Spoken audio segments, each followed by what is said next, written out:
Bonsoir à tous, merci d'être au rendez-vous pour une nouvelle édition sur Monaco Info. Au sommaire de votre JT ce soir, où en est la campagne vaccinale en principauté alors qu'elle vient de franchir une nouvelle étape? Combien de personnes ont été vaccinées? Qui est concerné aujourd'hui? Christelle Malgherini, conseiller technique du département des affaires sociales et de la santé, sera avec nous pour en parler. Vous en saurez plus sur cette œuvre monumentale qui a pris ses quartiers sur les terrasses du casino. Puis nous prendrons la direction de la Corse où une équipe de Monaco Info suit actuellement les sessions Water Safety de la Fondation Princesse Charlène. Avant de nous rendre à Athènes, c'est là-bas que se déroule la 66e réunion de la Commission Europe de l'Organisation mondiale du tourisme et à laquelle participe Monaco. Nous y rejoindrons sur place Guy Antonielli, le directeur du tourisme et des congrès. Dans cette édition également, la présentation de la saison 2021-2022 de l'Opéra de Monte-Carlo et le forum des associations culturelles qui débute demain à l'Auditorium Régnier 3. Je vous le disais donc en titre, la campagne vaccinale a débuté le 31 décembre 2020 et elle se poursuit depuis en principauté. Dernièrement, elle a été ouverte aux Monégasques et résidents de plus de 18 ans. Une nouvelle étape qui nous permet de faire le point avec le conseiller technique du département des affaires sociales et de la santé. Bonsoir Christelle Malgherini. Bonsoir. Où en est la principauté dans sa campagne vaccinale ? Alors aujourd'hui, la principauté a vacciné plus de 17 700 personnes, ce qui représente environ 46% de la population de la principauté. Et 80% de ces personnes vaccinées ont déjà reçu l'injection de rappel. Est-ce que des personnes ont eu des effets secondaires après leur vaccination? Il y a un suivi mis en place de la part de votre service? Alors effectivement, à J+1 et à J+2, les personnes sont rappelées par le centre de vaccination pour savoir s'ils ont ressenti des effets secondaires. Pour le moment, des effets légers, classiques, pas d'effets graves à répertorier. Alors depuis que la vaccination est ouverte aux moins de 35 ans, est-ce que vous avez constaté un engouement de la part de la jeune population? Depuis le début de la campagne de la vaccination, les standards téléphoniques sont pris d'assaut, les rendez-vous sont remplis et la tranche 18-35 ans ne fait pas exception à cet engouement. Je pense que tout le monde a compris que la vaccination est la seule possibilité pour lutter contre la maladie, éviter les formes graves. Preuve en est d'ailleurs le nombre de cas positifs qui est en perpétuelle diminution depuis plusieurs semaines. Et puis les gens ont vraiment envie de reprendre une vie normale, de pouvoir se réunir à nouveau en famille, de pouvoir profiter, aller au restaurant et partir en vacances. Et tout le monde a bien compris que la vaccination est la solution. Quel est le délai d'attente pour avoir un rendez-vous pour se faire vacciner? Alors on est très rapide, 24-48 heures, le rendez-vous est fixé. Quels sont vos objectifs pour les semaines à venir? Nous attendions, et c'est chose faite, que l'Agence européenne du médicament autorise l'administration du Pfizer aux 12-16 ans. Cela faisait plusieurs semaines que nous étions en discussion avec les experts et notamment avec le chef de service de la pédiatrie du centre hospitalier Princesse Grace, le Dr Haas. Et nous venons de saisir le comité national de la vaccination sur ce point et qui devrait se prononcer très prochainement. Donc les mineurs pourraient être bientôt concernés. La campagne vaccinale se réalise toujours avec le vaccin Pfizer. Pas d'autres vaccins à ce jour? Toujours le vaccin Pfizer en effet. Pour le moment, c'est le seul vaccin qui est recommandé. Enfin, les vaccins ARN messagers sont les seuls recommandés pour les moins de 55 ans. Nous n'avons pas manqué de vaccins. Nous avons pu vacciner au fur et à mesure de nos approvisionnements sans jamais avoir à annuler nos rendez-vous. Donc nous sommes très contents du rythme de notre vaccination. Christelle Malgherini, est-ce que vous pouvez nous rappeler les modalités pour prendre rendez-vous pour se faire vacciner à Monaco? Les personnes concernées reçoivent un courrier à leur domicile. Ils prennent rendez-vous par téléphone au centre d'appel. Le centre de vaccination les rappelle ensuite pour leur fixer un rendez-vous. Et la deuxième solution, c'est une prise de rendez-vous par Internet sur le site covid19.mc. Une démarche bien simplifiée. Merci infiniment pour toutes ces précisions concernant la campagne vaccinale à Monaco. Merci. Un mot à présent sur cette œuvre monumentale que vous avez peut-être remarqué du côté de Monte-Carlo. Eh bien, l'artiste de cette création vient d'en faire don à Fight-Aids Monaco, association de lutte contre le VIH-Sida fondée par la princesse Stéphanie. Plus de détails dans ce reportage de Fabien Bonilla et Thomas Deus. Il monte la garde sur les terrasses du casino et mesure 2,40 m. Un bulldog en bronze, ou plus exactement un Doggy John, la marque de fabrique de l'artiste Julien Marinetti. Il est aux couleurs de l'association Fight-Heads Monaco. L'artiste a rencontré ce vendredi la présidente de l'association, la princesse Stéphanie, accompagnée de son fils Louis Ducruet, à l'origine de cette opération. Julien Marinetti a fait don de cette œuvre unique. J'ai essayé de faire une œuvre qui cadrait au maximum avec Monaco. Monaco, c'est le blanc et le rouge. C'est le drapeau, c'est la bannière. Et puis, initialement, c'était leur drapeau aussi de combat. Et puis là, c'est un combat contre le sida, contre la maladie. Et surtout, c'est un combat contre les omissions. C'est-à-dire ne pas oublier les grands combats, les grandes guerres. Et là, c'en est une. J'aime beaucoup le côté original, toutes les fresques qu'il met. Donc c'est tout un art dans un art. Et le fait qu'elle soit rouge et blanche, forcément, ça aide. Et bien sûr, on a pu intégrer dans l'oreille blanche le logo de Fight-Heads. Donc qu'on voit bien que c'est pour l'œuvre de ma mère de Fight-Heads. Un don qui tombe à point nommé à une période complexe où la Covid-19 attire toutes les attentions. Forcément, pendant cette période de pandémie, on n'a pas pu avoir toutes les collectes de fonds habituelles pendant l'année. Donc c'est vrai que c'est un vrai bol d'air, cette statue. Pour l'association. Après, elle essaie de fonctionner, mais malheureusement, elle fonctionne au ralenti parce que, comme vous savez, avec les affiliés, on ne peut pas prendre beaucoup de risques avec le Covid. Donc, c'est un vrai bol d'air et on en profite et on est content. Julien Marinetti est exposé à travers le monde. Cette œuvre serait estimée à 700 000 €. Elle appartient désormais à l'association Fight-Heads Monaco et sera prochainement vendue aux enchères. Reste encore à définir les modalités. Et toujours concernant Fight-Heads Monaco, sachez que la soirée annuelle de l'association se déroulera le samedi 24 juillet à la Salle des Étoiles, avec sur scène un tribute reprenant les grands classiques du groupe suédois ABBA. Nous vous emmenons en Corse à présent pour la reprise des sessions Water Safety. Alexandra Pagny, vous êtes sur place pour Monaco Info avec Sylvain Péroumal. Vous êtes en compagnie de la championne du monde de sauvetage en mer, Stéphanie Geyer-Barnex. Oui, vous le voyez, je me trouve sur la plage de Calvi où les Water Safety Day ont démarré ce matin depuis 9h30. Les enfants sont dans l'eau. Stéphanie, ils ont l'air d'apprécier. Quels sont les enjeux en fait d'une telle journée là? Ce sont des classes de CM2 aujourd'hui. Qu'est-ce qui est important de leur transmettre? Eh bien, effectivement, à cet âge-là où on enregistre effectivement un taux de noyade assez important sur cette tranche d'âge, l'important c'est de les sensibiliser, de les éduquer à la sécurité aquatique et à l'environnement. Comment ça se passe? Différents ateliers, il y en a combien en tout et qu'est-ce qu'ils vont devoir faire précisément? Alors on a réparti en 3 temps forts. Le premier temps fort c'est la sécurité aquatique ici. Un deuxième temps fort, un échange avec les sportifs de haut niveau sur les valeurs du sport entre midi et 2. Et ensuite l'après-midi c'est la sensibilisation et l'éducation à l'environnement. Aujourd'hui on est sur la sécurité aquatique. Comme vous pouvez le voir, il y a plusieurs groupes d'enfants. Donc on a réparti en ateliers. Il y a 6 ateliers, 3 ateliers terrestres et 3 ateliers aquatiques où on développe en eux à la fois des habiletés motrices, de la natation, de la réactivité, de l'éducation à la prévention des noyades, du secourisme, de l'observation et des parcours de natation. Merci beaucoup Stéphanie. Et je vous propose justement de retrouver dans notre prochaine édition tous ces ateliers plus précisément.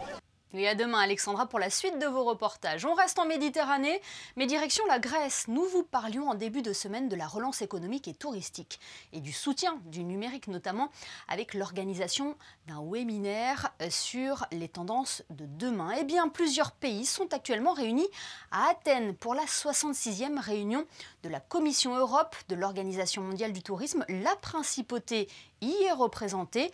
Nous y rejoignons d'ailleurs le directeur du tourisme et des congrès. Bonsoir Guy Antonielli. Bonsoir Émilie. C'est le premier rendez-vous européen auquel vous participez en présentiel. C'est un signe encourageant pour la relance du tourisme, aussi bien pour l'Europe que pour Monaco. C'est aujourd'hui la première fois que l'industrie touristique européenne a pu se retrouver à Athènes. Et il était très important que nous donnions ce message qu'il est possible de se déplacer dans les meilleures conditions de sécurité. Alors, de nombreuses personnalités sont présentes à l'occasion de cette réunion. Le Premier ministre de la Grèce a par exemple assisté à l'ouverture des débats hier. C'est la preuve de l'élan européen pour retrouver une activité touristique au plus vite, qu'elle soit d'affaires ou de loisirs. Bien évidemment, le tourisme est une activité essentielle de l'Europe. L'Europe est la première destination touristique mondiale, la Méditerranée la première destination européenne. C'est la Grèce qui est à la base des discussions sur le certificat, ce qu'on appelle le Green Certificate européen. Donc, il était essentiel pour la Grèce d'accueillir cet événement, d'être présent. Et non seulement le Premier ministre grec était présent, mais également, bien évidemment, le ministre du Tourisme. Mais 40 pays européens étaient présents et un vice-président de la Commission européenne également. Cela prouve la volonté de ce continent, parce que je ne parle pas de l'Union européenne, mais de l'Europe en tant que continent, d'être au début et d'être à la base de cette relance touristique dès aujourd'hui. Et quelle est l'importance pour Monaco d'être présent à cette réunion ? L'Organisation mondiale du tourisme dépend de l'ONU, c'est une institution internationale. Monaco a son rang de pays. Et nonobstant sa taille, nous sommes une destination touristique reconnue du monde entier. Et bien évidemment, l'organisation des 3 grands prix a été scrutée avec attention et nous avons eu beaucoup de questions là-dessus sur comment nous avons fait et s'il y a eu des conséquences immédiates à la suite de l'organisation de ces événements. Ah, donc Monaco est cité à titre d'exemple. Oui, parce que nous sommes parmi les premiers, alors non pas à avoir ouvert, on a vu qu'aujourd'hui en Grèce, la Grèce accueille des touristes, mais à avoir recommencé des grands événements. Et nous surprenons parfois les gens en leur disant qu'à Monaco, tout est ouvert depuis la fin du premier confinement, avec des restrictions, avec des mesures spécifiques, mais le message que l'on veut faire passer aujourd'hui, que toute l'industrie veut faire passer, c'est qu'en adaptant les mesures, le tourisme est gérable en toute sécurité aujourd'hui. Voilà Guy Antonielli, quelle est la tendance des discussions à Athènes ? Alors, l'élément principal qu'il faut noter, c'est que l'Europe est la zone de l'Organisation mondiale du tourisme où les pays sont les plus confiants pour une reprise à court terme du tourisme, c'est-à-dire au 3e trimestre 2021. Pour tous les autres continents, la reprise est attendue à l'horizon 2022. Donc, nous sommes en première ligne. Tout le monde est très confiant dans ce qui va se passer aujourd'hui. Mon collègue de Malte, lui, a déjà son exemplaire du Green Certificate. Malte a été un des premiers pays à l'éditer. Et nous sommes plutôt aujourd'hui en train de parler des défis et des opportunités du tourisme pour les mois et les années à venir. Nous en sommes là. En fait, c'est être capable de promouvoir un tourisme beaucoup plus durable, être capable d'offrir de nouveaux produits à une clientèle qui va chercher un nouveau sens régulièrement à ses voyages. Et bien évidemment que tous les acteurs du tourisme, qui est un des secteurs où des entreprises de toute petite taille existent, s'approprient la digitalisation de l'économie. Voilà les 3 clés de l'avenir du tourisme pour les années à venir. Guy Antonielli, merci infiniment d'avoir été avec nous depuis Athènes pour nous donner un petit peu le pouls de cette réunion auquel la principauté participe. Merci infiniment. Merci à vous, Émilie. Bonne soirée. On rejoint Frédéric Elion pour un premier point sur l'actualité. Bonsoir Frédéric, nous en parlions hier avec notre invité, l'abbé Christian Venard. La fête Dieu a été célébrée hier en principauté. Bonsoir Émilie. Hier, les fidèles catholiques ont pu assister à la messe pontificale en la cathédrale. Monseigneur David, l'archevêque de Monaco, a prononcé une homélie. À l'issue de la messe, une longue procession s'est formée, amenée par les pénitents de la vénérable archiconfrérie de la Miséricorde. Le prince Albert II, le prince héréditaire Jacques et la princesse Gabriella ont ensuite assisté au second salut du Saint-Sacrement. Passons à présent à cette conférence ministérielle du Conseil de l'Europe à laquelle participera Monaco les 10 et 11 juin prochains. Intelligence artificielle, une politique intelligente, une conférence dont le principal objet sera de faire adopter différentes résolutions portant sur la liberté d'expression et les technologies de l'information ou encore l'impact de la pandémie de Covid-19 sur la liberté d'expression. Dans le cadre de cette visioconférence qui réunira environ 300 participants, une table ronde réservée aux ministres et aux secrétaires d'État en charge du numérique et des médias est prévue le 11 juin. 25 ministres ont déjà confirmé leur participation. Frédéric Ginta représentera la principauté. Et cette information pratique pour finir concernant les transports demain en principauté, Frédéric. À l'occasion de la journée mondiale de l'environnement, les bus de la compagnie des autobus de Monaco seront gratuits demain, samedi 5 juin. Cette initiative soutenue par le gouvernement permet aux résidents et visiteurs de la principauté de privilégier les transports en commun. Merci Frédéric. Demandez le programme. L'Opéra de Monte-Carlo a dévoilé aujourd'hui sa saison 2021-2022 devant la presse, mais également devant de fidèles abonnés. Quels artistes se produiront sur scène à la salle Garnier? La réponse avec José Sacré et Serge Prémont. Ce jeudi 3 mai, à la salle Garnier, Jean-Louis Grindin a présenté le programme de la prochaine saison lyrique, sa dernière saison, à la tête de l'Opéra de Monte-Carlo, avant de céder sa place à Cecilia Bartoli. Un programme où l'on retrouve des opéras français, italiens, en version scénique ou en concert, et des récitals.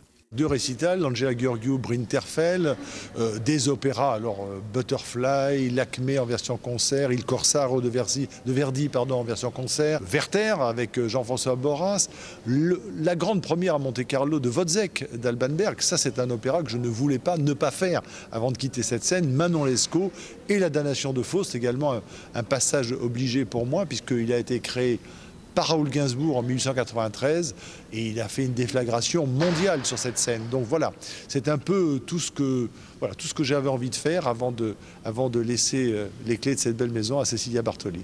Parmi les moments forts de la saison, le grand gala de la fête nationale monégasque, une nuit espagnole avec Placido Domingo, l'Orchestre Philharmonique de Monte-Carlo et la compagnie de danse Antonio Gades, et le Turc en Italie de Rossini avec Cecilia Bartoli, les musiciens du Prince, du 21 au 27 janvier 2022, spectacle qui sera présenté ensuite à l'Opéra de Vienne. Le Staatsoper de Vienne nous a invités pour une quinzaine de jours, 2 semaines, pour faire un festival Rossini avec tout l'Opéra de Monte-Carlo et les musiciens du Prince. Nous y présenterons la production du Turc en Italie que je fais au mois de janvier prochain, et puis une Cenerentola en version semi-stage que les Monégasques et tout le monde a pu voir ici, et puis également un grand gala Rossini pour conclure. Et ce grand gala Rossini d'ailleurs sera donné au bénéfice de l'AMAD. Une programmation riche donc à retrouver sur le site internet de l'Opéra de Monte-Carlo. Le 8e Forum des associations culturelles de Monaco ouvre ses portes demain à l'Auditorium Régnier 3. Objectif, réunir au même endroit une grande partie de l'offre culturelle en principauté. Le reportage de Vanessa Dessy. Près d'une quarantaine d'associations partagent sa passion avec le grand public à l'occasion du Forum des associations culturelles de Monaco. Danse, musique, décoration ou échanges internationaux, les exposants ont répondu présents. Nous avons la participation de 32 associations et des 7 grandes entités culturelles de la principauté. Le public va pouvoir découvrir toutes les missions et les actions des associations dans le cadre desquelles ils pourront s'inscrire à la rentrée pour avoir des activités soit de loisirs, de littérature, d'écriture, de danse, de théâtre. Donc un large panel à la disposition du public. La généalogie est l'une des activités ludiques préférées du grand public. L'envie de regarder en arrière n'a jamais été aussi forte ces derniers temps.